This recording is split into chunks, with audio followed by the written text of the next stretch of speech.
वाइसा ज़राब तुम, और जब तुम सफ़र करो फिल अर्ज़ी ज़मीन में, फलैसा तो नहीं है अलैकुम तुम पर जुनाहुन कोई गुनाह। अन तकसुरु कि तुम कसर कर लो। कसर का मतलब होता है काम कर लेना। काफ स्वाद रा कसर काम कर लेना। मिन सलाते कुछ नमाज में से, इन खिफ्तुम अगर हो तुमको खौफ यानी डर, यफ्तिनकुम के तुम्हें फितने में डाल देंगे अल्लाजीना वो लोग काफरू जिन्होंने कुफर किया। फितना क्या होता है? आजमाइश। इन काफिरीना बेशक काफिर लोग कानू हमेशा से हैं लाकुम अदुव मुबीना तुम्हारे लिए दुश्मन खुले हुए। काफिर हमेशा से तुम्हारे दुश्मन हैं खुले हुए। अच्छा, अब जहाँ बात हो रही है फरमाने इलाही है कि तुम कहीं सफर में जा रहे हो। ये अल्फाज सफर के लिए सूरत मुज़म्मिल में भी आए हैं। तो तुम पर नमाज की तखफीफ करने में कोई गुनाह नहीं है, यानी कम कर लो, थोड़ी कर लो।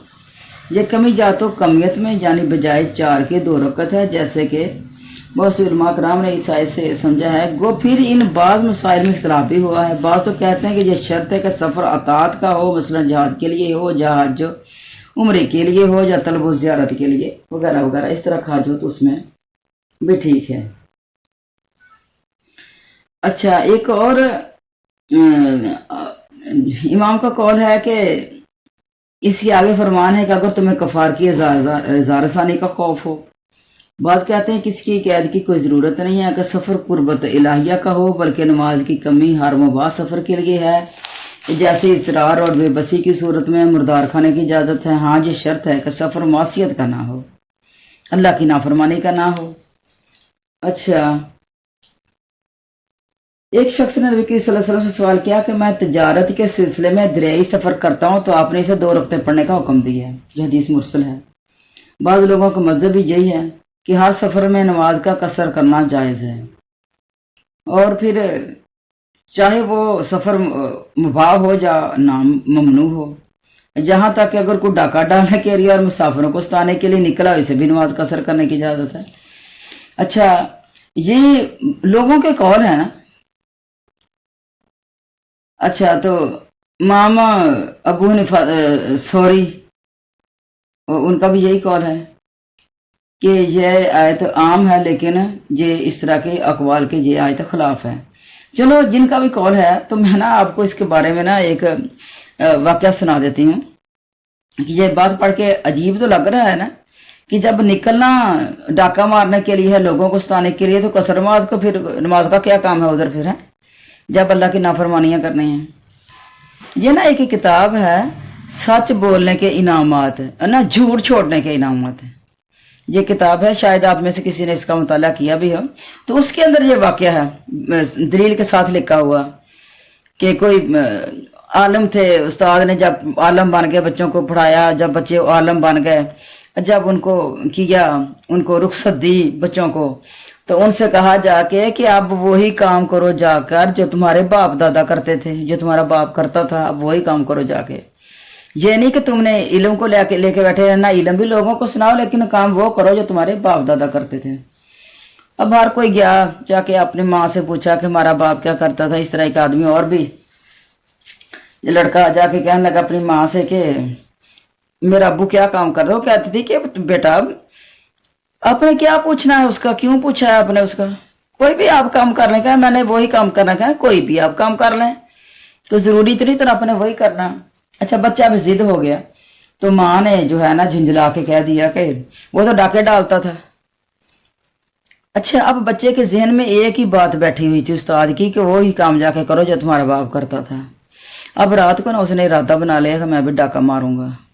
अब वो डाका मारने के लिए निकला, दीवार फलांगी, फलांग के लोग बाहर सोए हुए थे, और उनके कमरे में चला गया, अंदर से कुंडी लगा ली, और देखा कि उसके बाद ना अजानें होना शुरू हो गई फजर की।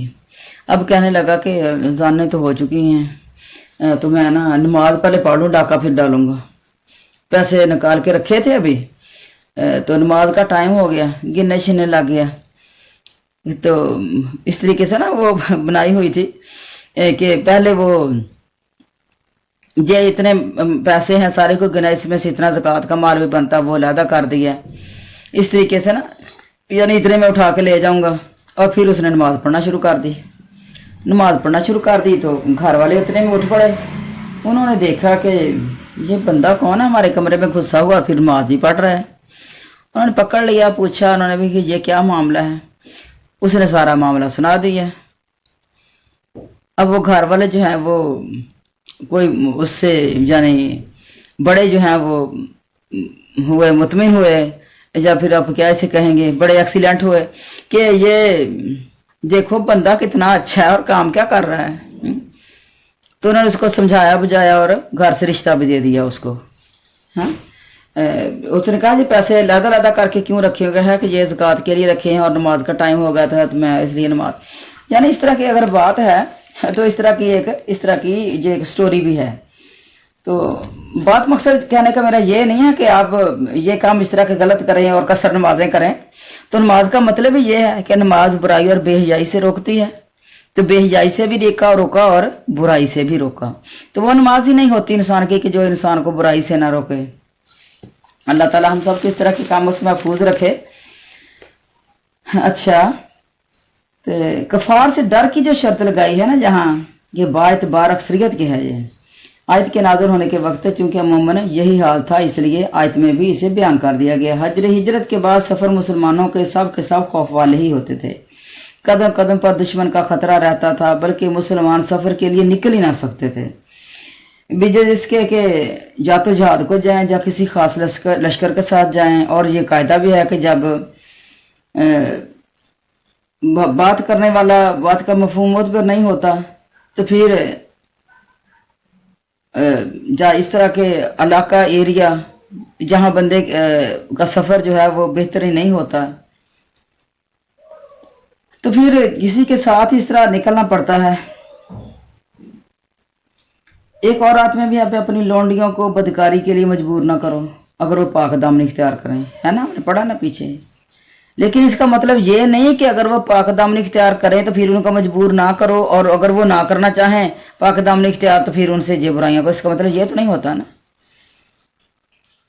अच्छा, इसके अलावा एक और भी है फरमान है कुरान पाक में कि जो बेटियां तुम्हारी परवरिश में हैं, जिन औरतों से तुमने सोहबत की है, यानी वो बच्चियां जो जिस औरत से निकाह किया है, उस औरत की जो पिछली बच्ची है, वो बच्ची जो है वो उससे निकाह नहीं कर सकता वो बंदा जो उसकी परवरिश में है। लेकिन जो परवरिश में नहीं होती, यानी बच्ची पीछे ही है, इसका मतलब ये नहीं कि उसके साथ निकाह हो जाएगा, वो भी हराम ही है, चाहे उसकी परवरिश नहीं भी उसके साथ हुई, यानी बाप ने जो सुतीला बाप बना है उसने परवरिश नहीं भी की। तो जिस तरह इन दोनों आयतों में कैद का बयान है, लेकिन इसके होने पर ही हुक्म का दारोमदार नहीं है, बल्कि बगैर इसके भी हुक्म है। तो इसी तरह इस आयत का भी ये है कि इनकी कैद के बगैर भी यही हुक्म है। जहाँ गो खौफ ना हो, महज सफ़र की वजह से भी नमाज को कसर करना जायज़ है। मसनद अहमद में है कि हज़रत बिन उमैया ने हज़रत उमर फ़ारूक से पूछा कि नमाज की तखफीफ का हुक्म तो खौफ की हालत में है और अब तो अमन है। हज़रत उमर फ़ारूक ने जवाब दिया कि यही ख्याल मुझे हुआ था और यही सवाल मैंने नबी करीम सल्लल्लाहु अलैहि वसल्लम से किया था। तो आपने फरमाया ये अल्लाह ताला का सदका है जो इसने तुम्हें दिया, तुम इसके सदक़े को कबूल कर लो। ये हदीस जो है ये बुखारी है, ये मुस्लिम और मुस्लिम में भी है ये हदीस है। हजरत अबू हंजला ने हजरत उमर फ़ारूक से सफ़र की नमाज का पूछा तो आपने फरमाया 2 रकत है। उन्होंने कहा कुरान में तो खौफ के वक़्त 2 रकत है और इस वक्त तो पूरी तरह अमन व माना, तो आपने फरमाया यही सुन्नत है नबी के सल्लल्लाहु अलैहि वसल्लम की। एक और शख्स के सवाल पर हजरत उमर फ़ारूक ने फरमाया आसमान से तुझे रुखसत उतर चुकी है, अब अगर तुम चाहो तो इसे लौटा दो, नहीं लेना चाहते यानी इसे लौटा दो, यानी ये अच्छे अल्फाज यानी भी नहीं है अच्छा तरीका। हज़रत इब्ने अब्बास रज़ी अल्लाह तआला फरमाते हैं कि मक्का और मदीना के दरमियान हमने बावजूद अमन के नबी करीम सल्लल्लाहु अलैहि वसल्लम के साथ 2 रकत पढ़ी हैं। ये तिरमिज़ी की हदीस है, नसाई में भी है, मसनद अहमद में भी है। ایک اور حدیث میں ہے کہ نبی کے صلی اللہ علیہ وسلم مدینہ سے مکہ کی طرف چلے تو اللہ کے سوا کسی سے خوف نہ تھا اور آپ پر برابر 2 رکعت ہی ادا فرماتے رہے۔ بخاری کی ایک حدیث میں ہے کہ واپسی میں بھی یہی 2 رکعت آپ پڑھتے رہے اور مکے میں اس سفر میں آپ نے 10 روز قیام کیا تھا۔ مسند احمد میں ایک اور حدیث ہے، حضرت حارثہ سے روایت ہے کہ نبی کریم صلی اللہ علیہ وسلم کے ساتھ منع میں ظہر کی عصر کی نماز 2 رکعت پڑھی ہیں، حالانکہ اس وقت ہم بکثرت تھے اور نہایت ہی پرامن تھے۔ صحیح بخاری میں ہے، حضرت عبداللہ بن عمر رضی اللہ تعالیٰ فرماتے ہیں میں نے آپ صلی اللہ علیہ وسلم کے ساتھ، حضرت ابوبکر کے ساتھ، حضرت عمر کے ساتھ اور حضرت عثمان غنی کے ساتھ سفر میں 2 رکعت ہی پڑھی ہیں، لیکن اپنی خلافت کے آخری زمانے میں پوری پڑھنے لگے تھے۔ یعنی حضرت عثمان غنی اپنی خلافت کے آخری زمانے میں پوری پڑھنے لگے تھے۔ بخاری کی ایک اور روایت میں ہے کہ جب حضرت عبداللہ بن مسعود نے حضرت عثمان کی 4 رکعت کا ذکر آیا تو آپ نے ان اللہ پڑھ کر فرمایا میں نے تو حضور صلی اللہ علیہ وسلم کے ساتھ بھی منع میں 2 رکعت ہی پڑھی ہیں، یعنی عثمان نے 4 بھی پڑھی اور صدیق اکبر کے ساتھ بھی اور حضرت عمر فاروق کے ساتھ بھی، کاش کے بجائے ان 4 رکعت کے میرے حصے میں 2 ہی مقبول رکعت آ جائیں۔ یہ یعنی عبداللہ بن مسعود فرما رہے ہیں۔ 5 حدیثیں کھلا دلیل ہیں اس بات کی کہ سفر کی 2 رکعت کے لیے خوف کا ہونا شرط نہیں ہے، بلکہ نہایت امن و اطمینان کے سفر میں بھی 2 گانا ادا کر سکتا ہے۔ اس لیے بعض علماء کرام نے فرمایا ہے کہ جہاں کیفیت میں یعنی قرات قوم رکوع سجود وغیرہ میں قصر اور کمی مراد ہے نہ کہ کمیت میں، تو یہ قول بھی جو ہے وہ ٹھیک نہیں ہے۔ یعنی قصر نماز جو ہے جو 4 رکعتوں سے 2 رکعتیں ہی ہیں، نہ کہ رکوع کمی سجود میں رکوع سجود میں کیسے کمی کر سکتے ہیں، بس قیام میں کر سکتے ہیں کمی۔ اچھا، ایک دلیل اور بھی ہے کہ حضرت عائشہ رضی اللہ عنہا فرماتی ہیں کہ نماز 2 رکعتیں ہی سفر حضر میں فرض کی گئی تھیں، پھر سفر میں تو وہی 2 ہی رکعتیں رہیں اور اقامت کی حالت میں 2 اور بڑھا دی گئیں، یعنی پہلے 2 رکعتیں ہی تھیں۔ بس علماء کی یہ جماعت کہتی ہے کہ اصل نماز 2 رکعتیں تھی، تو پھر اس آیت میں قصر سے مراد کمیت یعنی رکعتوں کی تعداد میں کمی کیسے ہو سکتی ہے؟ اس قول کی بہت بڑی تائید صراحتاً اس حدیث سے بھی ہوتی ہے جو مسند احمد میں حضرت عمر کی روایت سے ہے کہ نبی کی صلی اللہ علیہ وسلم سفر کی 2 رکعتیں ہیں اور ضحیٰ کی نماز بھی 2 رکعت ہے اور عید الفطر کی نماز بھی 2 رکعت ہے اور جمعہ کی نماز بھی 2 رکعت ہے، یہی پوری نماز ہے اور قصر والی نہیں ہے۔ یہ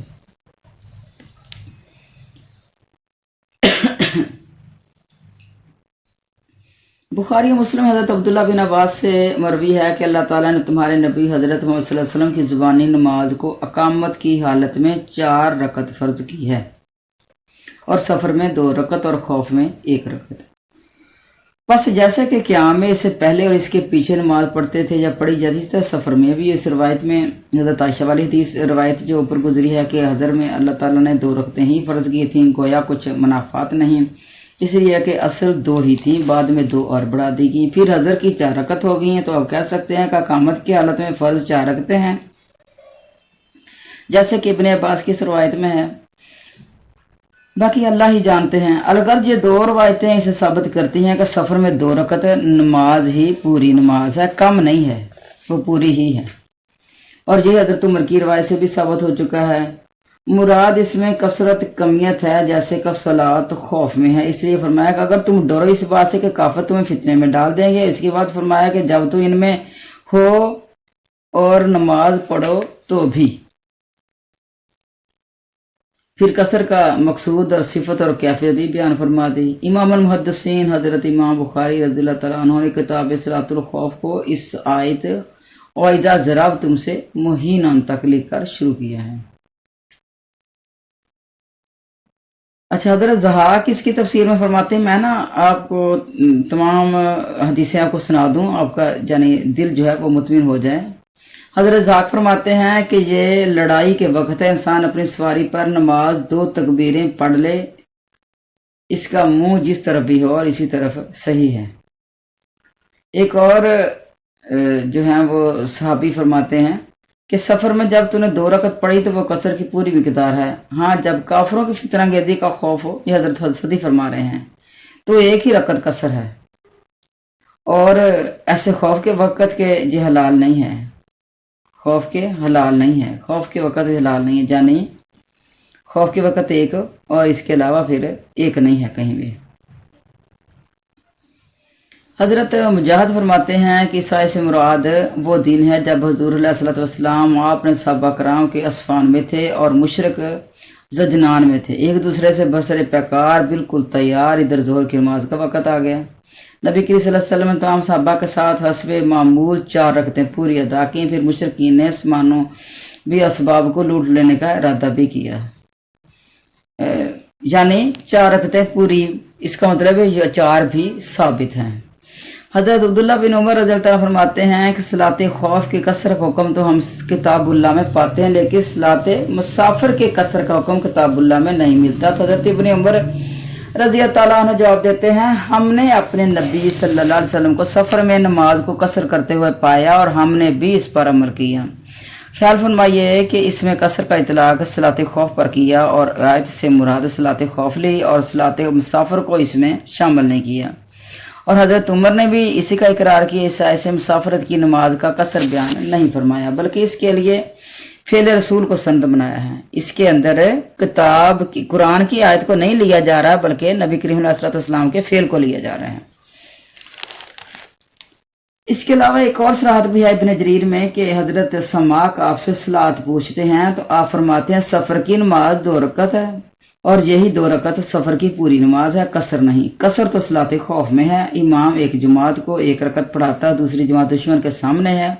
फिर जो चले गया वो आगे 1 रकत इमाम ने पढ़ाई तो इमाम की 2 रकत हुई और इन दोनों जमातों की 1-1 रकत हुई। यानी इमाम खड़ा है तो 1-1 रकत पढ़ के पीछे से जमात चलेगी, अगली जमात आ गई, उसने 1 रकत पढ़ी, वो पीछे चलेगी, तो मुक़त्दियों की हो गई 1-1 रकत और इमाम की हो गई 4 भी और 2 भी। तो अल्लाह ताला हम सबको सही मानों में मुसलमान बनाए और सही मानों में अल्लाह ताला हमें अल्लाह और इसके रसूल के फरमूदात और कुरान और हदीस को समझ कर पढ़ने की और इसके ऊपर अमल करने की तौफीक अता फरमाए। और आप देख रहे हैं कि देखें कि खौफ में भी नमाज को नहीं छोड़ना, सफ़र में भी नहीं छोड़ना, जंग में भी नहीं छोड़ना। और आपने देखा कि तवाफ हो रहा है तो फिर भी तवाफ को बंद कर दो तो नमाज पढ़ो। तो जब इतने नागुफ्ता बह हालात में भी इजाजत नहीं है नमाज छोड़ने की, तो तुझे मुझे कैसे इजाजत मिलेगी कि अपने घर में आप सुकून से बैठी हुई हैं, आराम से बैठी हुई हैं, घर के काम काज को लगी हुई हैं, या अपने बच्चों में लगी हुई हैं, या कोई दुनिया कमाने के लिए कोई भी लगा हुआ है, मर्द है या औरत है, तो उसने ये जवाब कहाँ से ले लिया कि मैं नहीं करूँगा, नमाज पढ़ूंगा, मेरा ना ये काम मेरा भी करने वाला पड़ा हुआ तो मैं वो नहीं करूँगा। तो ये जवाब उसको कहाँ से मिल गया जब इतनी खौफ की हालत में भी तलवारों के साए के नीचे से भी जमात जो है सफ जो है वो एक पीछे आ जाए और नमाज पढ़े जाके। अल्लाह को जो नमाज के अंदर इंसान का दुआ मांगना और इंसान का अल्लाह ताला से राबता रखना, ये अल्लाह को यही तरीका पसंद है, ये नमाज ही का तरीका पसंद है। तो हमने अल्लाह को राजी करने वाले अपने तरीके नहीं निकाल लेने। अब ये ना कुरान का आपको पता ना कि कुरान का ज़्यादा अजर नमाज में पढ़ने, जो नमाज के अंदर कुरान पढ़ा जाता है ना उसका ज़्यादा अजर होता है कुरान पढ़ने का भी। तो जो ख़वातीन घर में फारिग होती हैं, नफल नमाज का टाइम हो गया, जैसे इशराक की नमाज का टाइम होता है, तो उस वक्त भी ये ख़वातीन देख के कुरान पढ़ सकती हैं ना, तरावियों में भी देख के पढ़ सकती हैं, नफली नमाजों में देख के पढ़ सकती हैं। तो जितना आपके दिल के अंदर खुशू व खुजू होगा नेकियां कमाने का, जितना जज्बा होगा, जितना शौक होगा, उतना ही आपको अजर अजीम मिलेगा। तो कुछ ख़वातीन जो है ना वो ज़बानी कुरान का याद करने की तरफ नहीं आते हैं, तो ये आपके सिलेबस में है ये चीज़ कि आपने पहले साल वाली ये बच्चियाँ पूरा 30वां सपारा अम्मा जतो सालून, ये पूरा 30वां सपारा अपने ज़बानी हिफ्ज़ करना है। अपनी नमाजों में वक्तन फ़वक्तन इसको पढ़ते रहा करें। जहाँ से भूल गया है ये नफली नमाज में, सुन्नतों में, तो जो देख के हम पढ़ सकते हैं, तो अपने पास ही से ऐसी जगह पे रख लें جہاں سے آپ دیکھیں پڑھ سکیں، دہراتے رہا کریں اس کو۔ اللہ تعالیٰ ہماری ان کاوشوں کو، ان کوششوں کو اللہ تعالیٰ قبول فرما لے، اور ہمیں اچھے کاموں کے اوپر اللہ تعالیٰ کاربند بھی فرما دے، اور ہماری رہنمائی بھی اللہ تعالیٰ فرما دے، ہمارے دل کو بھی اللہ تعالیٰ کشادہ کر دے، ہمارے علم کو بھی وسیع کر دے۔ تو جو علم سیکھے گا نا جو بندہ، وہ عمل وہی کرے گا، دوسرا نہیں کر سکتا۔ جس بندے کو جتنا زیادہ مطالعے کا شوق ہوگا، جس بندے کو جتنا زیادہ اچھی باتیں پڑھنے کا، سننے کا شوق ہوگا، اتنا ہی زیادہ بہترین اس کا عمل ہوگا، اور اتنا ہی زیادہ بہترین اس کا علم ہوگا۔ اس کے پاس اتنا ہی زیادہ علم ہوگا، اور جتنا زیادہ علم ہوگا اتنا ہی اس کے پاس عمل زیادہ ہوگا، اور جتنا عمل بہترین ہوگا، جتنا عمل زیادہ ہوگا، اتنی اس کے پاس نیکیاں زیادہ ہوں گی۔ تو ہمیں کیا کرنا چاہیے؟ ہمیں ہر وقت نیکیوں کی ٹو میں لگے رہنا چاہیے۔ کہاں سے نیکیاں مل رہی ہیں، ہم دوڑیں بھاگیں نیکیوں کی طرف جائیں ہیں۔ سبحانک اللہم و بحمدک، نشہد ان لا الہ الا انت، نستغفرک۔